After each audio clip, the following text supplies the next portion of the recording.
couple of weeks, lots of you have been in touch with us to find out what your rights are as a PAYE or self-employed worker. Employees, self-employed workers and businesses have all been offered support from the government to weather the coronavirus crisis. But how do you access the help? What does being on furlough mean? And what about sick pay? Let's whiz through some of the big employment questions with solicitor Dan Chapman, who's head of the employment team at Leathes Prior in Norwich. Morning, Dan. Morning, Chris. Good to talk to you. We've had so many questions into the radio station over the past 2 or 3 weeks with people wanting to know where they stand. I gather it must have been the same for you as well. Yeah, absolutely. I mean, this was all new law when the Chancellor stood up on, I think it was Friday evening I think it was March the 20th. He announced a package of measures which didn't exist in law, and in fact actually still don't exist today. We have some guidance. So we as lawyers have been scrambling around trying to understand it as best we can and obviously advise our clients accordingly. It's been a pretty strange period, to say the least. Lots of companies are putting their staff on furlough. Norwich City Football Club actually are the latest to put some of their non-playing staff, not all of them, but some of them. What does that actually mean, and should you still get paid? Because I'll be honest, it's not a term I'd even heard of until a couple of weeks ago. No, it's not a term that existed in English law. Some people say it's a Dutch term, some are saying it's American, but it's certainly not English. Probably the simplest way I can explain it is that furloughing an employee means you are pausing their employment contract. I don't like to use the word suspension because that has more hostile connotations. You're pausing it through no fault of the employee, and the employee will continue to get paid by their employer a certain sum. We might come back to that. But the employer will then be able to access a grant from the government, allowing the employer, in theory, to not make redundancies, to not lay people off, to continue to retain their workforce, so that once we hopefully all get through this horrible crisis, those furloughed employees will be able to return to their jobs. A lot of people, I think, are finding themselves in that position, aren't they?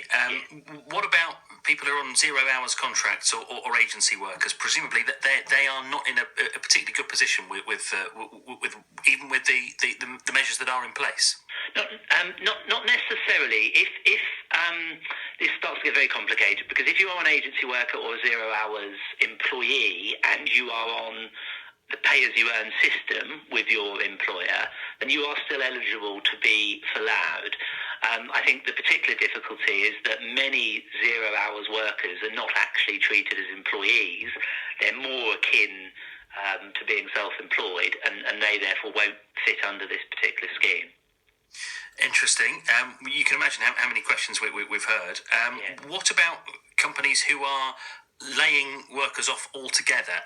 What are the legalities of that? Because there are some, you get the feeling, who may be doing it with the idea that they'll bring them all back on the books when things return to normal. Yes, absolutely.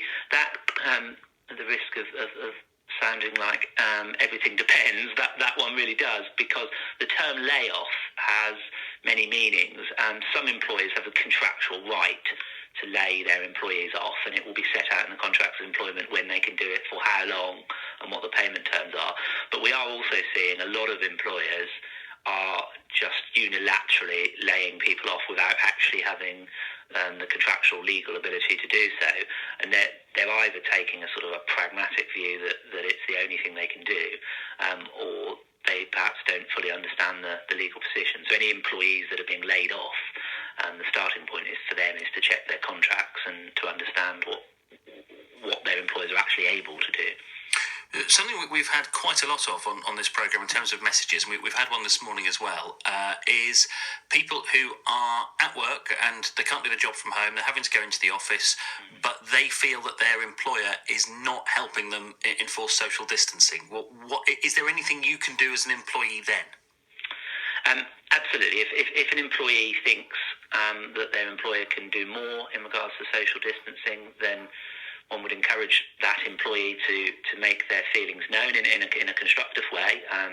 Many employers are dealing with extremely stressful and difficult decisions on a daily basis at the moment themselves, and it might be helpful if actually their employees could point out things that could be done.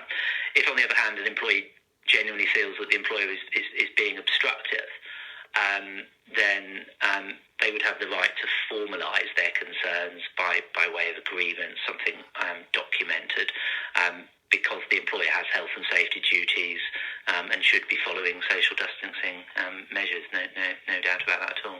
Yeah, that's important to point out, isn't it? That if you are in the office, if you are still working during all of this, your employer still has to look after you. They have got that duty of care.